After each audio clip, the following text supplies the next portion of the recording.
শুধু আল্লাহ সুবহানাহু তাআলার নাম, শুধু এই নাম এত পাওয়ারফুল যে রাসূল সাল্লাল্লাহু আলাইহি ওয়াসাল্লাম বলছেন, কেউ যদি প্রতিদিন বলে বিসমিল্লাহি লা ইয়াদুররু মা ইসমিহি শাইউন ফিল আরদি ওয়ালা ফিস সামা ওয়া হুয়াস সামিউল আলিম, যে আমি ওই আল্লাহর নাম স্মরণ করছি যার নামের মাধ্যমে, যার নাম থাকলে, লা ইয়াদুররু মা ইসমিহি, যার নাম থাকলে আসমান এবং জমিনে এমন কোনো শক্তি এবং ক্ষমতা নাই যে আমার কোনো ক্ষতি করতে পারে। ওয়া হুয়াস সামিউল আলিম, এবং তিনি সকল কিছু দেখছেন এবং জানেন। এই কথা যদি কেউ বলে তাহলে তাকে ক্ষতি করার মতো আর কোনো শক্তি এবং ক্ষমতা নেই, যে সারাদিন সন্ধ্যা পর্যন্ত, সন্ধ্যায় বললে সকাল পর্যন্ত আর কিছু তার ক্ষতি করতে পারবে না। তো আল্লাহ, শুধু এই নামটাই এতটা পাওয়ারফুল। তো আল্লাহ সুবহানাহু তাআলার নাম আমরা বাহ্যিক আমাদের চলাফেরা থেকে কতটুকু গুরুত্বপূর্ণ সেটা বুঝালাম। এবার রাসূল সাল্লাল্লাহু আলাইহি ওয়াসাল্লামের হাদিস থেকে দেখি। রাসূল সাল্লাল্লাহু আলাইহি ওয়াসাল্লাম বলছেন যে মান ক্বারা আয়াতাল কুরসি দুবুরা কুল্লি সালাতিন, কেউ যদি আয়াতুল কুরসি 5 ওয়াক্ত সালাতের পরে পাঠ করে তাহলে তার জান্নাতে যেতে তার মৃত্যুই বাধা। সে এখনও জান্নাতে যায়নি, মরেনি এই জন্য। তো আয়াতুল কুরসিকে রাসূল সাল্লাল্লাহু আলাইহি ওয়াসাল্লাম সমগ্র কোরআনের সবচেয়ে মহান আয়াত বলেছেন। তো আয়াতুল কুরসির মধ্যে এমন কি আছে যা আয়াতুল কুরসির এত ফজিলত, যে ফজিলত কোরআনের আর কোনো আয়াতকে দেওয়া হয়নি? শুধু একটা আয়াত, যে আয়াত 5 ওয়াক্ত সালাতের পর তেলাওয়াত করলে জান্নাত যায়নি কেন? মরেনি তাই। যে আয়াত কোরআনের সবচেয়ে মহান আয়াত, যে আয়াত তেলাওয়াত করে যদি কেউ ঘুমায় তাহলে তার মাথার কাছে একজন ফেরেশতা থাকবে সকাল পর্যন্ত।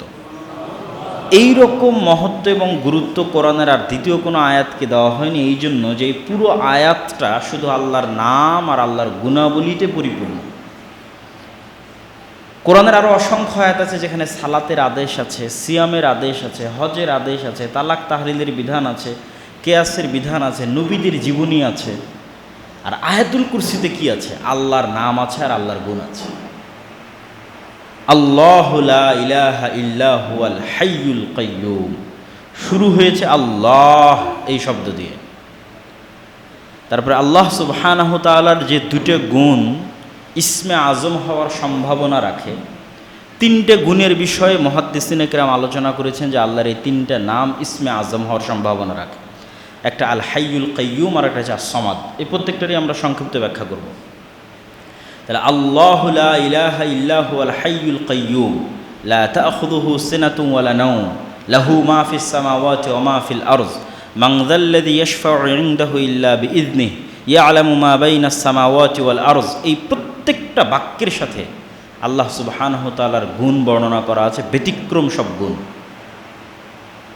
যেগুলো আমরা যখন আল্লাহর গুণ ব্যাখ্যা শুরু করব তখন বলবো ইনশাল্লাহ।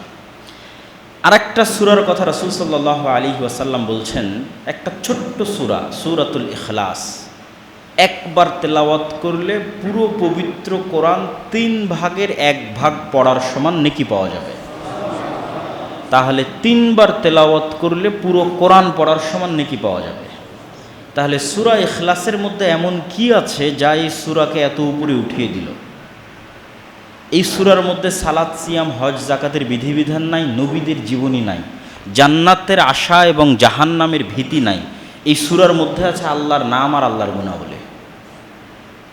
কুল হুয়াল্লাহু আহাদ আল্লাহুস সামাদ লাম ইয়ালিদ ওয়া লাম ইউলাদ ওয়া লাম ইয়াকুল লাহু কুফুয়ান আহাদ। এই প্রত্যেকটাই আল্লাহর নাম আর আল্লাহর গুণ। তা আল্লাহ সুবহানাহু তাআলার নাম এবং গুণের গুরুত্ব বোঝানোর জন্য আয়াতুল কুরসি এবং সূরা ইখলাসের ফজিলতই যথেষ্ট। যে এই আয়াতুল কুরসিকে সমগ্র কোরআনের শ্রেষ্ঠ আয়াত হয়ে গেছে, আর সূরা ইখলাস সমগ্র কোরআনের শ্রেষ্ঠ সূরার একটা হয়ে গেছে আল্লাহর নাম আর গুণাবলী থাকার কারণে। এই জন্য রাসূল সাল্লাল্লাহু আলাইহি ওয়াসাল্লাম বলছেন, ইন্না লিল্লাহি 99 আসমা। আল্লাহ সুবহানাহু কোরআনের আয়াতের মাধ্যমে, হাদিসের মাধ্যমে মানুষকে জানিয়েছেন, মান আহসাহা দাখালাল জান্নাহ, কেউ যদি ৯৯টা নাম মুখস্থ করে নেয়, আয়ত্ত করে নেয়, সে জান্নাতে চলে যাবে। শুধু নামের ফজিলত, আল্লাহর শুধু নামের আমরা গুরুত্ব এবং ফজিলত বর্ণনা করছি। তো আল্লাহ সুবহানাহু তাআলার নাম এবং গুণাবলী জানার উপকারটা আসলে কি? কেন আমাদের আল্লাহর নাম এবং গুণাবলী জানা উচিত? মহান আল্লাহ সুবহানাহু তাআলার রুবুবিয়্যাত এবং উলুহিয়্যাত, আল্লাহ যে রব, সকল কিছুর সৃষ্টিকর্তা, লালন পালনকর্তা, আর ইলাহ, একমাত্র ইবাদতের যোগ্য, এটা মানুষ তখনই ভালোভাবে অনুভব করতে পারবে, হৃদয় দিয়ে ফিল করতে পারবে, যখন ও আল্লাহকে চিনবে, আল্লাহকে জানবে। জানেই না আল্লাহকে, চিনেই না আল্লাহ সুবহানাহু তাআলার গুণাবলী কি, তাহলে তার অন্তরে উলুহিয়্যাতের জায়গা দখল করে নেবে, ভালোবাসা, বড়ত্ব, মহত্বের জায়গা দখল করে নেবে অন্য কেউ। কারো কাছে সেটা ঈসা আলাইহিস সালাতু ওয়াস সালাম, কারো কাছে মা কালী, মা দুর্গা, আর কারো কাছে মেসিও হতে পারে, অস্বাভাবিক কিছু নয়। কিন্তু যখন আল্লাহ সুবহানাহু তাআলাকে চিনবে এবং জানবে, তখনই রব এবং ইলাহ হিসেবে আল্লাহকে মানাটা তার জন্য সহজ হবে। তো আপনি একটা মানুষকে চিনবেন কি দিয়ে? তার নাম দিয়ে। একটা মানুষকে চিনবেন কি দিয়ে? আব্দুল্লাহ একজন ভালো লেখক, ভালো বক্তা, অমুক তমুক, এই মানুষের গুণ আর মানুষের নাম দিয়ে আপনি মানুষকে চিনবেন। তো আল্লাহকে চিনবেন কি দিয়ে? আল্লাহর নাম, আল্লাহর গুণ দিয়ে। তো আল্লাহ সুবহানাহু তাআলার নাম এবং গুণাবলীর বিস্তারিত ব্যাখ্যার আগে সংক্ষিপ্ত জাস্ট আল্লাহ সুবহানাহু তাআলার সমগ্র নাম এবং গুণের সামারি আমি একদিক থেকে আপনাদেরকে একটু পড়ে শোনাই, তারপরে আমরা আল্লাহর গুরুত্বপূর্ণ কিছু নামের ব্যাখ্যায় যাব ইনশাআল্লাহ। আল্লাহ এক ও অদ্বিতীয়, তিনি অনাদি। অনাদি মানে যার কোনো আদি নাই। অনন্ত, ইনফাইনাইট মানে যার কোনো শেষ নাই। চিরন্তন, ইটারনাল, স্থায়ী। তিনি অমুখাপেক্ষী, তথা কারো মুখাপেক্ষী তিনি নন, তার কোনো সাহায্যকারী লাগে না। তিনি সকল দুর্বলতা থেকে পবিত্র, সকল প্রয়োজন থেকে পবিত্র। দুর্বলতার মধ্যে আছে ঘুম, তন্দ্রা, ক্লান্তি। প্রয়োজনের মধ্যে আছে খাওয়া, যত ধরনের প্রয়োজন মানুষের হয়। তার সন্তান, তার পিতা নাই, এগুলোও প্রয়োজন, এগুলো থেকে পবিত্র। তার ঘুম, খাওয়া, বিশ্রাম, কোনো কিছুর প্রয়োজন হয় না। তিনি কোনো কিছুর সদৃশ নন, যে কোনো কিছুর সাথে মিলবে হুবহু, এরকম নন। তিনি সত্তাগতভাবে আসমানের উপর আরশে আজিমে সমুন্নত, তবে তার জ্ঞান এবং তার ক্ষমতা এবং তার রহমত সারা পৃথিবীর সকল সৃষ্টিজীবকে ঘিরে রেখেছে। আসমান এবং জমিনের প্রতিটি ইঞ্চিতে একমাত্র তারই একচ্ছত্র রাজত্ব ক্ষমতা বিদ্যমান। সকল সৃষ্টিজীব ইচ্ছায় অথবা অনিচ্ছায় তার অনুগত, বাধ্যগত অবস্থাতেও তার অনুগত। সকল সৃষ্টিজীব তার তাসবিহ পাঠ করে, তার দিকেই ফিরে যায়। তিনি তার সকল সৃষ্টিজীবের চেয়ে বড়, শক্তিশালী, মহান। তিনি যা ইচ্ছা তাই করতে পারেন। সকল কিছুর উপর তিনি ক্ষমতাবান। তিনি সকল কিছু জানেন, এমনকি মানুষের অন্তরের খবরও জানেন। তিনি একই সাথে তার সকল সৃষ্টিজীবের সকল কথা শোনেন এবং সকল সৃষ্টিজীবকে দেখেন। অন্ধকার রাতে কালো পাথরের উপর চলা কালো পিঁপড়াকেও তিনি দেখতে পান। তিনি সকল কিছু অত্যন্ত সুচারুরূপে পরিচালনা করেন। তার পরিচালনার নির্দিষ্ট সিস্টেম আছে, যে সিস্টেমগুলোর মূল দায়িত্ব ফেরেশতারা পালন করে। ফেরেশতারাই তার সেনাবাহিনী। তিনি সরাসরি ফেরেশতাদের সাথে কথা বলেন, নবীদের সাথেও কথা বলেন। তার চেহারার নূরের প্রভাবেই সমগ্র আসমান, জমিন, সূর্য, মহাবিশ্ব আলোকিত। তার কাজে কোনো ভুল ত্রুটি এবং কোনো কমতি নাই। তার ম্যানেজমেন্ট সিস্টেম অত্যন্ত সূক্ষ্ম। তিনি সর্বোচ্চ ন্যায়পরায়ণ এবং সর্বোচ্চ প্রজ্ঞাময়। মহান আল্লাহর সৃষ্টির ক্ষমতা আছে, এই জন্য তিনি সৃষ্টি করেন। সৃষ্টি করার জন্য তিনি তার ইচ্ছা এবং তার আদেশই যথেষ্ট কোনো কিছু সৃষ্টি করার জন্য। যেহেতু তার জ্ঞান এবং হিকমত আছে, সেহেতু তিনি ইচ্ছা করলে নির্ভুলভাবে এবং সুচারুরূপে সৃষ্টি করেন। সৃষ্টিজীব যেহেতু দুর্বল, সেহেতু সৃষ্টিজীব ভুল করতেই পারে। এই জন্য মহান আল্লাহ ক্ষমার ব্যবস্থা রেখেছেন, কেননা তিনি দয়ালু। তার দয়ার কারণেই তিনি ক্ষমাশীল। মহান আল্লাহ অজ্ঞতা বা অক্ষমতার কারণে কাউকে ক্ষমা করেন না, যে না আমাকে ধরতে পারলাম না তাই ছেড়ে দিলাম, ওকে মারতে পারলাম না তাই ছেড়ে দিলাম না, জানি না ও একটা ভুল করেছে জানি না তাই ছেড়ে দিলাম না। অজ্ঞতা এবং অক্ষমতার কখনো ছেড়ে দেন না, পূর্ণ ক্ষমতা থাকার পরেই ক্ষমা করেন। পূর্ণ ক্ষমতা আছে শাস্তি বাস্তবায়নের, কিন্তু তারপরও ক্ষমা করে দেন। এই জন্যই তিনি মহান। কল্যাণকর কাজ মহান আল্লাহর নিকটে প্রিয়, আবার সেই কল্যাণের উত্তম প্রতিদান দেওয়াও মহান আল্লাহর নিকটে প্রিয়। অকল্যাণকর কাজ মহান আল্লাহর কাছে প্রিয় নয়, তবে অকল্যাণকর কাজ কেউ করলে ওটা ক্ষমা করা মহান আল্লাহর কাছে প্রিয়। ন্যায়ের সাথে এবং হিকমতের সাথে শাস্তি বাস্তবায়ন করাও আল্লাহর কাছে প্রিয়। আল্লাহ শাস্তি বাস্তবায়ন করলে তিনি ন্যায়পরায়ণ এবং সত্যবাদী, এই কারণে শাস্তি বাস্তবায়ন করেন। কারো উপর থেকে প্রতিশোধ নেবেন এই কারণে শাস্তি বাস্তবায়ন করেন না, ন্যায় প্রতিষ্ঠা করতে গিয়ে শাস্তি বাস্তবায়ন করেন। আর শাস্তি বাস্তবায়ন না করে ক্ষমা করে দিলে উনি ক্ষমাশীল আর দয়ালু, এই কারণে ক্ষমা করে দেন। আল্লাহর প্রতিটি আদেশ কল্যাণকর, কেননা তিনি প্রজ্ঞাময়। আল্লাহর প্রতিটি প্রতিদান তার ন্যায়পরায়ণতা এবং তার দয়া। মানুষ জাহান্নামে গেলে আল্লাহর ন্যায়পরায়ণতার কারণে জাহান্নামে যাবে, আর মানুষ জান্নাতে গেলে শুধু আল্লাহর দয়ার কারণে জান্নাতে যাবে। তিনি শাস্তি প্রদান করতে পারেন, তবে শাস্তি প্রদানকারী তার নাম নয়। কেন? তিনি সবসময় শাস্তি প্রদান করেন না। কিন্তু আল্লাহর নাম দয়ালু, কেননা তিনি সবসময় দয়া করেন। শাস্তির ক্ষেত্রে তার ক্ষমতা থাকলেও তিনি সবসময় করেন না, একমাত্র যখন তার হিকমাহ এবং তার ন্যায়পরায়ণতা আহ্বান করে ন্যায় প্রতিষ্ঠার জন্য, তখন ন্যায় প্রতিষ্ঠার খাতিরে হিকমতের কারণে তিনি শাস্তি বাস্তবায়ন করেন। আর এই জন্যই তিনি হাকিম। কখন কি করতে হবে তা তিনি খুব ভালোভাবেই জানেন। আর তিনি শাস্তি প্রয়োগ করলেও হুট করে প্রয়োগ করেন না, প্রয়োগের প্রেক্ষাপট তৈরি করেন। প্রেক্ষাপটই স্বাভাবিক গতিতে সেই শাস্তির দিকে এগিয়ে নিয়ে যায়। এই জন্যই তিনি লতিফ তথা সব কিছু খুব সূক্ষ্মভাবে বাস্তবায়ন করেন। আল্লাহ সুবহানাহু তাআলার গুণগুলো প্রমাণ করে যে আল্লাহ সুবহানাহু তাআলা কখনোই অযৌক্তিক, অসামাজিক বা মানুষের জন্য ক্ষতিকর হতে পারে এরকম কোনো আদেশ তিনি প্রদান করতে পারেন না। আল্লাহ প্রত্যেক যে কাজের আদেশ করেছেন তা মানুষের জন্য কল্যাণকর, আর প্রত্যেক যে কাজ থেকে মানুষকে নিষেধ করেছেন তা মানুষের জন্য অকল্যাণকর। মহান আল্লাহর আদেশ এবং নিষেধ মানার ক্ষেত্রে আল্লাহর নিজের কোনো প্রয়োজন নাই। মানুষের অধীনস্থ কর্মচারী মানুষের কথা শুনবে, এতে মানুষের নিজের প্রয়োজন আছে। কোম্পানির ব্র্যান্ড, সুনাম, সুখ্যাতি, ইনকাম ইত্যাদির কারণেই মানুষ চায় যে তার অধীনস্থ কর্মচারী তার কথা শুনুক। কিন্তু আল্লাহর কোনো প্রয়োজন আছে, এই জন্য আল্লাহ চান যে মানুষ তার কথা শুনুক না, আল্লাহর কোনোই প্রয়োজন নাই। বরং মানুষ আল্লাহর কথা শুনতে বাধ্য মানুষের নিজের প্রয়োজনে। মানুষের নিজের কল্যাণ এবং নিজের অকল্যাণ যুক্ত আছে আল্লাহর কথা শোনা এবং না শোনাতে। আর মহান আল্লাহ সুবহানাহু তাআলার এই যে সারমর্ম এবং গুণগুলো আমরা আলোচনা করলাম, এই গুণগুলোর মধ্যে কিছু কিছু গুণের আমরা ব্যাখ্যা করব আল্লাহ সুবহানাহু তাআলার। তবে এই গুণগুলো থেকে আমাদের শিক্ষা কি?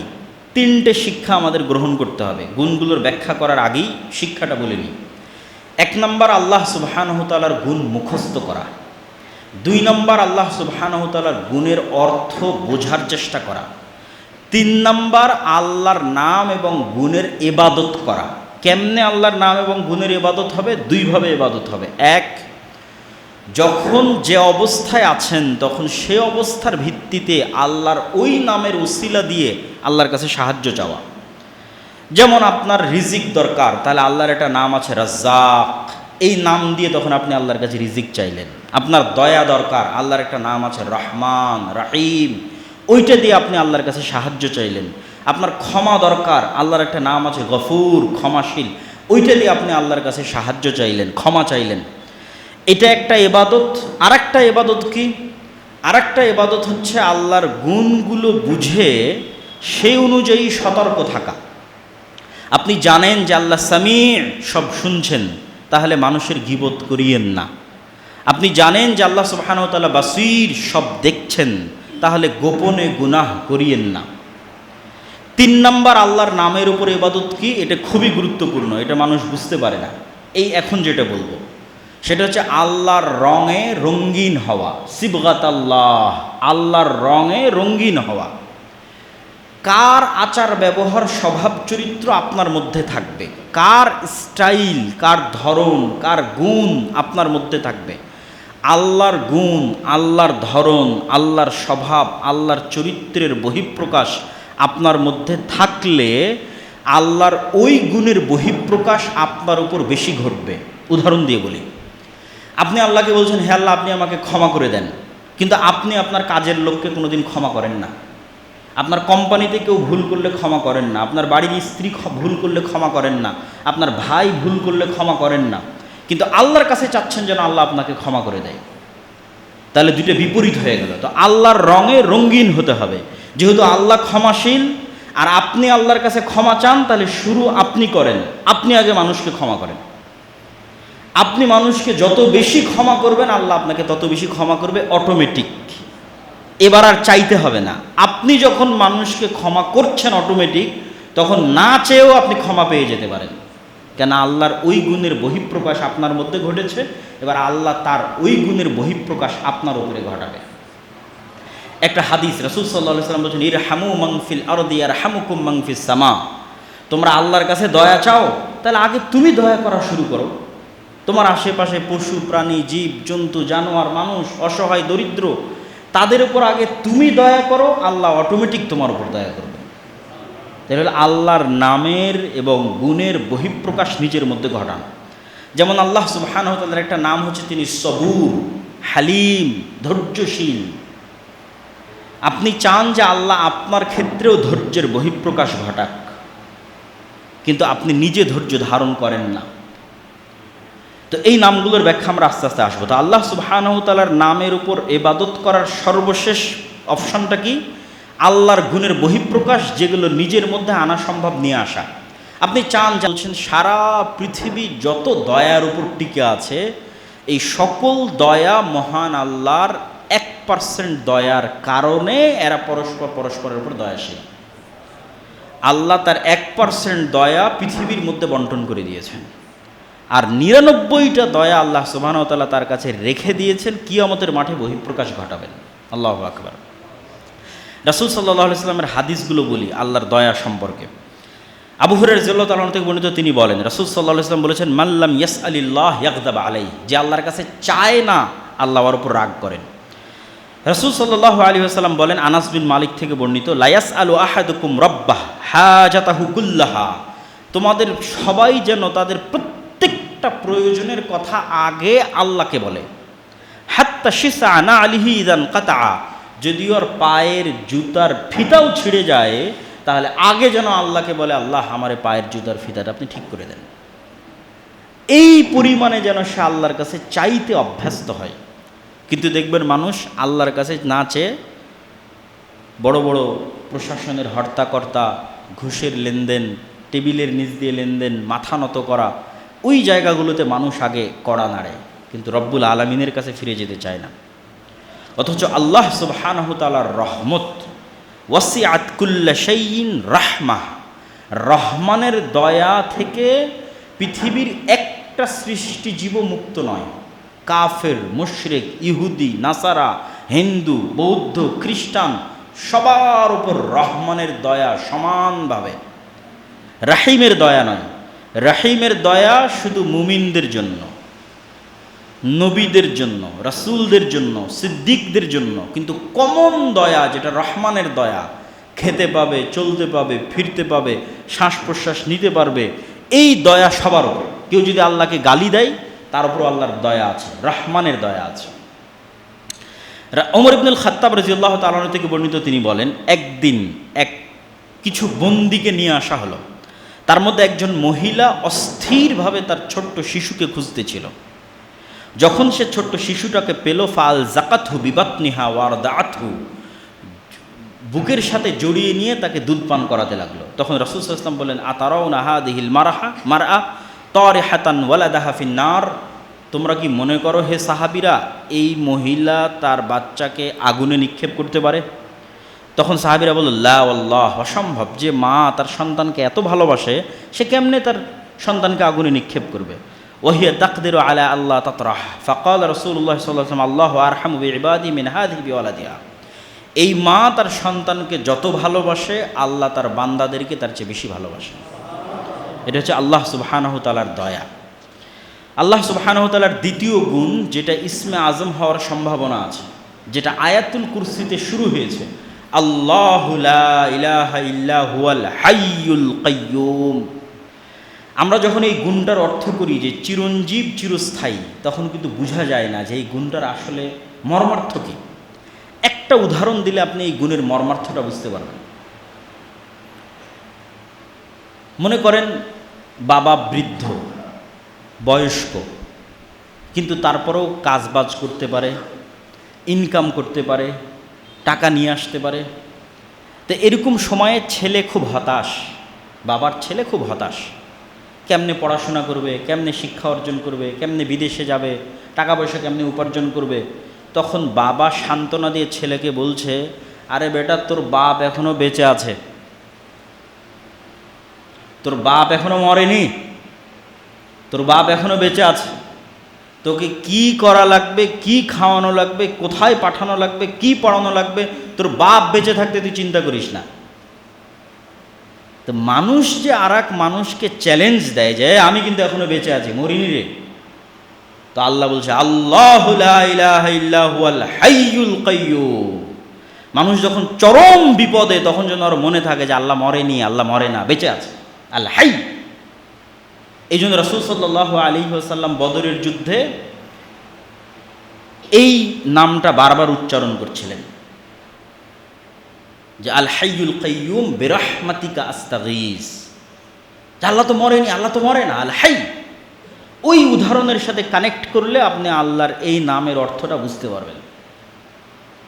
আল কাইয়্যুম, তিনি নিজে টিকে থাকেন, টিকে আছেন, আর সারা আসমান জমিন এবং তার মধ্যে যা কিছু টিকে আছে তার আল কাইয়্যুম এই নামের কারণে টিকে আছে। কাইয়্যুমুস সামাওয়াতি ওয়াল আরজ, সূর্য সূর্যের জায়গায় থাকতো না, ছিটকে পড়ে যেত যদি আল্লাহ কাইয়্যুম না হতো। চাঁদ চাঁদের জায়গায় থাকতো না যদি আল্লাহ কাইয়্যুম না হতো। আসমান আসমানের জায়গায় থাকতো না যদি আল্লাহ কাইয়্যুম না হতো। পৃথিবী পৃথিবীর জায়গায় থাকতো না, ভেঙে টুকরো টুকরো হয়ে যদি আল্লাহ কাইয়্যুম না হতো।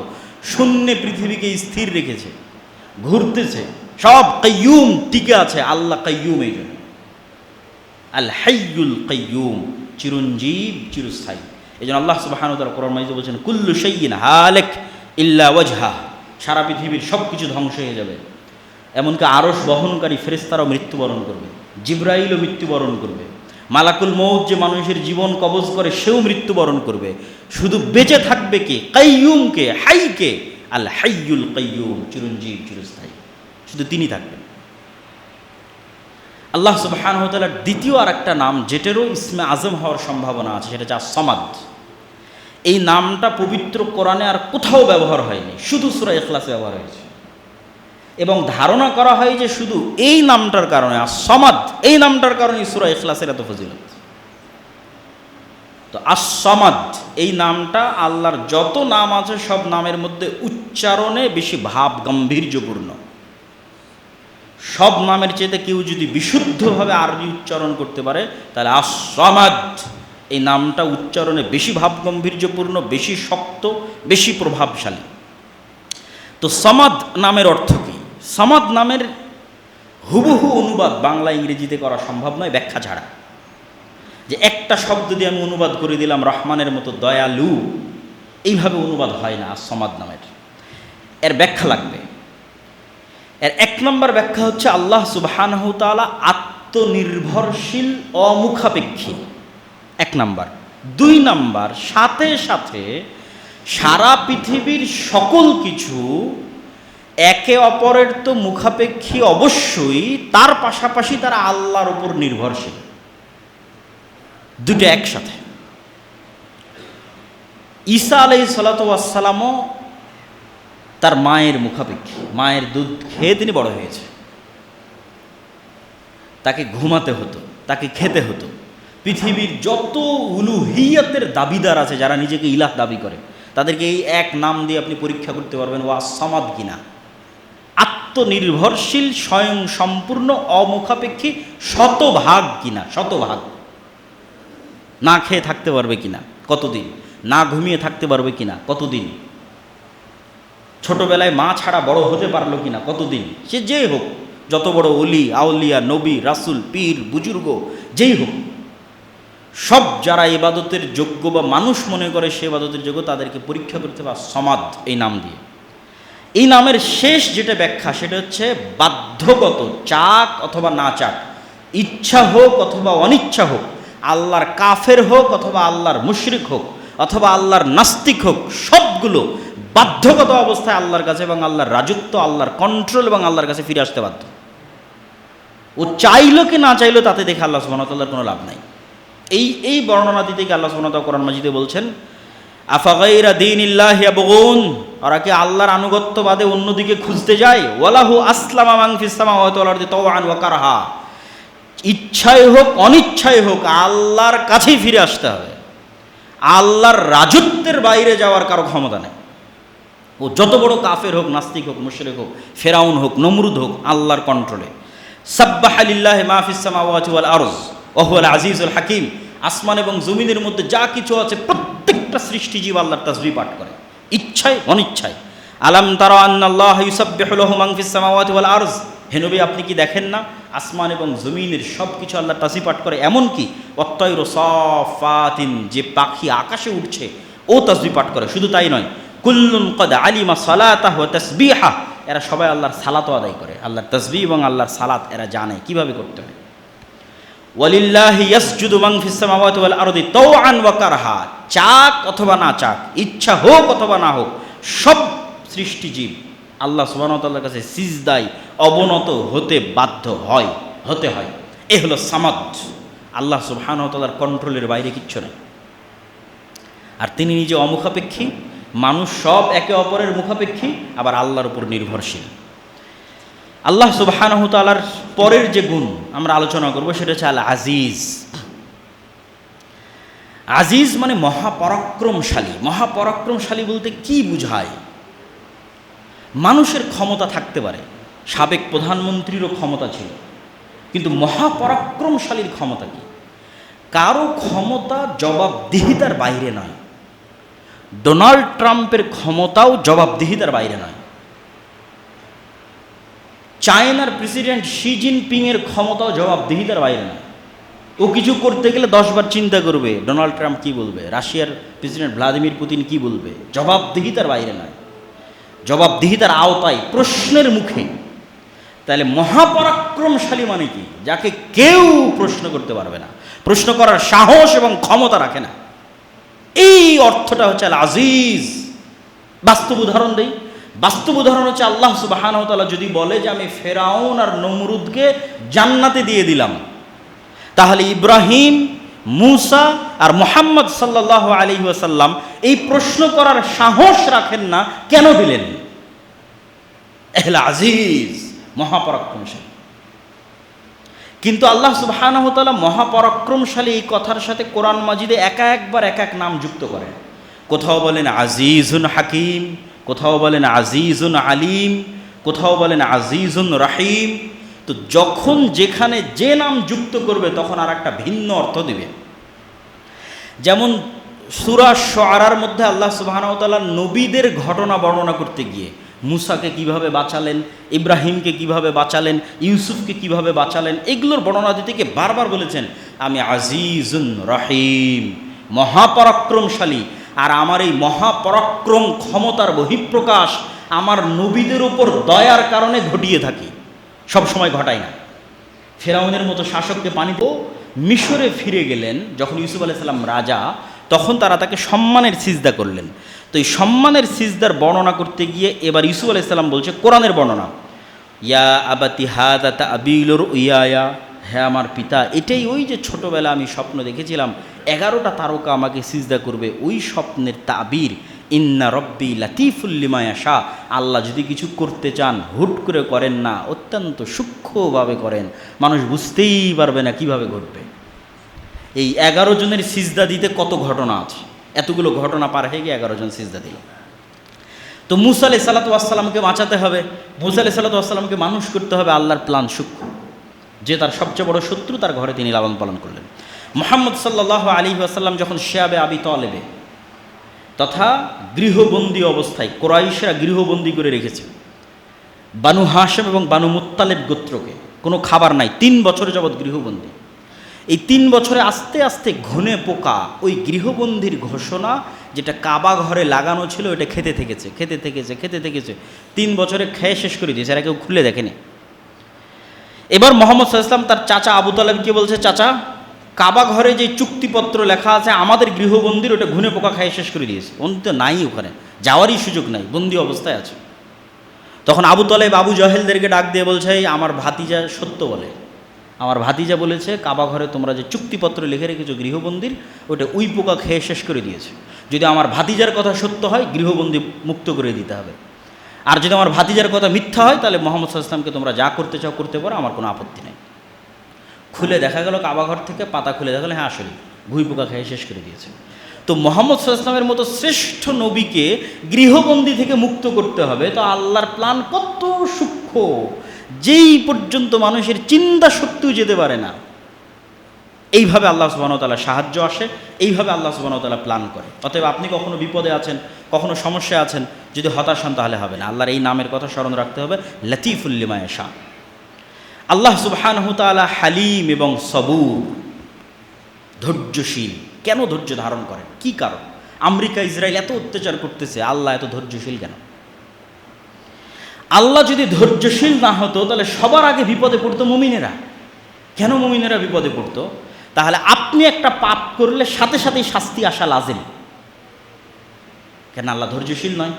আপনি চাচ্ছেন যে আমেরিকা ইসরায়েল পাপ করতেছে, ওর উপর আল্লাহ শাস্তি দিক, তাহলে এবার আপনি যে পাপ করতেছেন তা আপনার উপর তো সাথে সাথে শাস্তি আসবে, তখন আপনি কোথায় যাবেন? তো আল্লাহ সুবহানাহু ওয়া তাআলার ধৈর্যের গুণ মুমিনকে উপকার দেয় কিভাবে? ক্ষমা চাওয়ার সুযোগ দেয়। ভুল করেছো, আল্লাহ ধৈর্য ধারণ করছে, ক্ষমা চাও। আর কাফের মুশরিককে বিপদে ফেলে কিভাবে? ও তো মনে করছে, আরে আমি তো এত অন্যায় করি, কই কেউ তো আমাকে ধরে না, তখন আরও অন্যায় করে, ধোঁকা। কিন্তু যখন আল্লাহ সুবহানাহু ওয়া তাআলা ধরবেন তখন ইন্না বাতশা রাব্বিকা লাশাদীদ, খুব শক্তভাবে ধরবেন। তাহলে আল্লাহ সুবহানাহু ওয়া তাআলার ধৈর্য আছে মানে আল্লাহ ছেড়ে দিচ্ছেন এটা কখনোই নয়, কিন্তু এর মধ্যে মুমিনদের উপকার আছে। এই জন্য রাসূল সাল্লাল্লাহু আলাইহি ওয়াসাল্লাম একটা হাদিসে বলছেন, লাইসা আহাদুন আসবারা আলা আযান সামিআহু মিনাল্লাহ। আল্লাহ সুবহানাহু ওয়া তাআলার চাইতে আসমান এবং জমিনের মধ্যে কেউ ধৈর্যশীল নাই। ওয়ালাউ ইউআখিযুল্লাহুন নাসা বিজুলমিহিম, যদি আল্লাহ মানুষকে শাস্তি দিতে চাইতো মানুষের পাপের কারণে সাথে সাথে, মা তারাকা আলাইহা মিন দাব্বা, তাহলে পৃথিবীতে একটা প্রাণীও বেঁচে থাকতো না। তো সবার আগে আমরাই বিপদের মুখোমুখি হতাম। তাহলে আল্লাহ সুবহানাহু ওয়া তাআলার ধৈর্যের গুণ থাকাতে মুমিনদের লাভ আছে, আর কাফেরদের ক্ষতি কোথায়? এই জন্য ধৈর্যের গুণ সর্বশ্রেষ্ঠ। 5 জন নবী সকল নবীর উপর শ্রেষ্ঠত্বের আসনে গেছে শুধু একটা গুণে শ্রেষ্ঠ হওয়ার কারণে, সেটা ধৈর্য। 5 জন নবী, নূহ, ইব্রাহিম, মূসা, ঈসা, মুহাম্মদ সাল্লাল্লাহু আলাইহি ওয়াসাল্লাম, এই 5 জন নবী আর বাকি নবীকে অতিক্রম করে সর্বশ্রেষ্ঠ হয়েছে। কেননা তারা একটা গুণে আর অন্য সকল নবীকে পার করে গেছে, সেটা হচ্ছে ধৈর্যের গুণ। এই জন্য আল্লাহ কোরআনে আদেশ দিয়ে বলছে, ফাসবির কামা সাবারা উলুল আজমি মিনার রসুল, ধৈর্য ধারণ করেন দৃঢ় সংকল্পবদ্ধ ধৈর্য ধারণকারী রাসূলদের মতো। ধৈর্যের গুণ অতি মহৎ। আল্লাহ কোরআন মাজিদে সালাতের সাথে ধৈর্যকে যুক্ত করেছেন, তাকওয়ার সাথে, কৃতজ্ঞতার সাথে, সৎকর্মের সাথে। এমন কিছু নয় যার সাথে আল্লাহ সুবহানাহু ওয়া তাআলা যুক্ত করেননি। বিস্তারিত জুমার খুতবায় বলার সুযোগ পাচ্ছি না। ধৈর্য কয় জায়গায় বহিঃপ্রকাশ ঘটবে? 3 জায়গায়। সৎ আমলে ধৈর্য ধারণ, পাপ থেকে বিরত থাকতে ধৈর্য ধারণ, বিপদে আপদে ধৈর্য ধারণ। সৎ আমলে ধৈর্য কি? চিন্তা করলাম যে আজ থেকে 5 ওয়াক্ত সালাত আদায় করব, 2 দিন করে আর নাই, তাহলে কি নাই? ধৈর্য নাই। চিন্তা করলাম আজ থেকে প্রতিদিন কোরআন তেলাওয়াত করব, 2 দিন কোরআন তেলাওয়াত করে আর নাই, তাহলে কি নাই? ধৈর্য নাই। তাহলে সৎ আমল করতে সবচেয়ে জরুরি কি লাগে? ধৈর্য। পাপ থেকে বিরত থাকতে ধৈর্য। চিন্তা করলাম আর অশ্লীল দৃশ্য দেখব না, 2 দিন থামার পর আবার দেখলাম, ধৈর্য নাই। অন্তরের উপর কন্ট্রোল নাই। হারাম খাবো না, 2 দিন থামার পর খেলাম। সিগারেট খাবো না, 10 দিন থামার পর খাওয়া শুরু করে দিলাম, কি নাই? ধৈর্য নাই। তাহলে মানুষের সবচেয়ে প্রয়োজনীয় গুণ হচ্ছে ধৈর্য। আর সর্বশ্রেষ্ঠ হচ্ছে বিপদে আপদে ধৈর্য। বিপদে আপদে ধৈর্যের ক্ষেত্রে অসংখ্য ফজিলতের হাদিস আছে, সেগুলো বলার মতো এখানে সময় করতে পারছি না, কারণ আরও 2-1টা গুণ আল্লাহ সুবহানাহু ওয়া তাআলার বলবো। তবে এতটুকু মনে রাখেন, মুহাম্মদ সাল্লাল্লাহু আলাইহি সাল্লামের চাইতে বেশি বিপদ আপদের মুখোমুখি আপনি হননি। একই সাথে আপনার বাপও মারা গেছে ছোটোবেলায়, আপনার মাও মারা গেছে ছোটোবেলায়, আপনার জীবদ্দশায় আপনার বউও মারা গেছে, আপনার জীবদ্দশায় আপনার সব ছেলে মেয়ে মারা গেছে, একটা মেয়ে বাদে। এই ঘটনা পৃথিবীর কারোর সাথে ঘটেনি। হয়তো আপনার বাপ মারা গেছে কিন্তু বাকিরা আছে, হয়তো আপনার বউ মারা গেছে কিন্তু ছেলে মেয়ে আছে, বাপ আছে। কিন্তু একই সাথে একজন ব্যক্তির সাথে এই ঘটনা ঘটবে, ছোটোবেলায় বাপ মারা গেছে, তারপরে মা মারা গেছে, স্ত্রী মারা গেছে জীবদ্দশায়, বড় বড় মেয়ে, বিবাহিত মেয়েকে নিজের হাতে কবরে দাফন করে দিয়ে এসেছে, রোকাইয়া, উম্মে কুলসুম, জাইনাব। একজন সন্তান মাত্র বেঁচে ছিল, ফাতেমা। তো মুহাম্মদ সাল্লাল্লাহু আলাইহি ওয়াসাল্লামের চেয়ে বেশি বিপদগ্রস্ত আপনি নন, আপনার জীবনে কোথাও নন। আর আল্লাহ সুবহানাহু ওয়া তাআলার দয়া বিপদ দিয়ে বোঝা যায় না। আল্লাহর নবী বললেন, আল্লাহ যাকে সবচেয়ে বেশি ভালোবাসে ওকে বেশি পরীক্ষা করে। তাহলে কি দিয়ে বুঝবেন আল্লাহ আপনার উপর দয়া করছে কিনা? আপনি 5 ওয়াক্ত সালাত আদায় করতে পারেন? যদি পারেন তাহলে আল্লাহ আপনার উপর দয়া করছে। ফজরে উঠতে পারেন? হ্যাঁ পারি, তাহলে আল্লাহর দয়া আপনার উপর আছে। বিপদে পড়েছেন তার মানে আল্লাহর দয়া নেই, এটা ভুয়া কথা। তাহলে নবীরা কোনোদিন বিপদে পড়তো না, ইউসুফ কোনোদিন বিপদে পড়তো না, মুহাম্মদ সাল্লাল্লাহু আলাইহি ওয়াসাল্লাম কোনোদিন বিপদে পড়তো না। আল্লাহর দয়া আপনার উপর আছে, তার প্রমাণ কি? আপনি সালাত আদায় করতে পারছেন, কোরআন করতে পারছেন, দান করতে পারছেন, আল্লাহর দয়া আপনার উপর আছে। নাই, গুনাহে ব্যস্ত আছেন, তাহলে আল্লাহর দয়া আপনার উপর নাই। আর ধৈর্য ধারণ করার সবচেয়ে সহজ বুদ্ধি কি? ইন্না লিল্লাহি ওয়া ইন্না ইলাইহি রাজিউন। এই একটা বাক্যই ধৈর্য ধারণ করার জন্য যথেষ্ট। কেন যথেষ্ট? ইন্না লিল্লাহ, আমি আমার নিজের মালিক নই। আমার এই হাত, আমার পা, আমার জীবন, আমার চুল, এগুলো একটা আমার কথা শোনে না। শোনে নাকি? আপনি এখন গোস্ত খান, খেয়ে বলেন যে এইটাকে তুমি প্রোটিন হিসেবে না, এটাকে তুমি অন্য একটা হিসেবে গ্রহণ করো। অথবা চিনি খান, চিনি খেয়ে বলেন আপনার শরীরকে যে এটাকে তুমি সুগার হিসেবে না, এটাকে প্রোটিন হিসেবে গ্রহণ করো। শরীর আপনার কথা শুনবে? 1 সেকেন্ডের জন্য শরীর আপনার কথা শোনে না। শরীরকে যেই মেকানিজমে সেট করা আছে ওটা পৃথিবীর কোনো ডাক্তার লঙ্ঘন করতে পারবে না। তাহলে শরীর কার কথা শোনে? আল্লাহ সুবহানাহু ওয়া তাআলার কথা শোনে। তাহলে আপনার শরীরের মালিক কে? তো যখন আপনি আপনার নিজেরই মালিক হলেন না, তাহলে আপনার টাকার মালিক কে? আপনার ছেলের মালিক কে? আপনার বাড়ির মালিক কে? আল্লাহ। এবার ওয়া ইন্না ইলাইহি রাজিউন, আর একদিন না একদিন আমাকে আল্লাহর কাছে যেতেই হবে। তাহলে আপনি যদি আল্লাহর কাছে যান, তাহলে আপনার বাড়ি, গাড়ি, ধন সম্পদ, টাকা পয়সা, ছেলে মেয়ে সবগুলো আল্লাহর কাছে ফিরে যাবে। তাহলে এখন ইনস্ট্যান্ট আপনি চিন্তা করেন আপনার 50,000 টাকা হারিয়ে গেছে, তা আপনি কি চিন্তা করবেন? না, আরে আমি তো আমার মালিক না। আল্লাহ চাইলে দেখুন আমাকেই নিয়ে যেতে পারতো। 50,000 টাকা আর কি, ওটার মালিক তো আমি ছিলাম না। মনে করেন আপনার ছেলে মারা গেছে, তো ইন্না লিল্লাহ, আরে আমি তো আমার নিজের মালিক না, চাইলে তো এখন আল্লাহ আমাকেই নিয়ে যেতে পারতো। আমার ছেলের মালিক কেমনি আমি? আমার ছেলেকে আল্লাহ নিয়ে চলে গেছে। ওয়া ইন্না ইলাইহি রাজিউন। আচ্ছা, আজকে যাইনি, কাল তো যেতে হবে। আজ বেঁচে গেছি কিন্তু কাল তো যেতে হবে। এই একটা বাক্য ধৈর্য ধারণের জন্য যথেষ্ট। আল্লাহ সুবহানাহু ওয়া তাআলার একটা গুণ হচ্ছে শাকুর, আল্লাহ শুকরিয়া আদায়কারী। আল্লাহর শুকরিয়া আদায়ের কি দরকার? এটা একটা ব্যতিক্রম গুণ। আপনি মানুষের উপকার করবেন, শুকরিয়া আদায় করবে আল্লাহ। মনে করেন আপনি টাকা দিয়ে কাউকে হেল্প করলেন, ওই টাকাটা আপনাকে কে দিয়েছে? আল্লাহ দিয়েছে। টাকাটা কি আপনি আল্লাহকে দিলেন না আর এক মানুষকে দিলেন? আর এক মানুষকে দিলেন। কিন্তু শুকরিয়া কে আদায় করবে? টাকাও দিল আল্লাহ, ওই টাকাটা আল্লাহ নিজে নিল না, কিন্তু উনি শুকরিয়া আদায় করবে। এই জন্য মানুষকে উপকার করে মানুষের শুকরিয়া চাইয়েন না, মানুষের কৃতজ্ঞতা চাইয়েন না। কৃতজ্ঞতা কে স্বীকার করবে? আল্লাহ। একটা পতিতালয়ের মহিলা একটা কুকুরকে পানি পান করিয়েছে, তো হিসাবে কৃতজ্ঞতা আদায় করা উচিত কুকুরের। তো কুকুর আর কতটুকু কৃতজ্ঞতা আদায় করবে? সর্বোচ্চ মনিবের অনুগত থাকবে। আর কৃতজ্ঞতা যদি আল্লাহ আদায় করে তাহলে সব গুনাহ ক্ষমা করে দিয়ে জান্নাতে দিয়ে দিয়েছে। তাহলে আপনি মানুষের কৃতজ্ঞতা চান না, আল্লাহ শাকুর। আল্লাহ বলছে আমি শুকরিয়া আদায় করি। তোমার এত কিসের টেনশন? মানুষকে দিয়ে ভুলে যাও, শুকরিয়া আল্লাহ আদায় করবে। আল্লাহ সুবহানাহু ওয়া তাআলার আরেকটা গুণ করিম, মহানুভব। এইটা বাংলা অনুবাদ করে আপনাকে আমি বুঝাতে পারবো না উদাহরণ দেওয়া ছাড়া।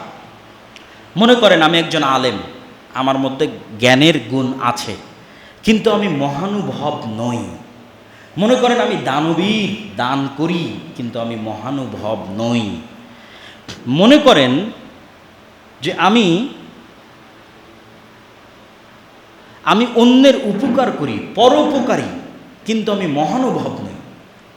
3 জন মানুষের নাম বললাম, একটা আমি দানবীর, আমি পরোপকারী, আমি জ্ঞানী, কিন্তু মহানুভব নই, করিম নই।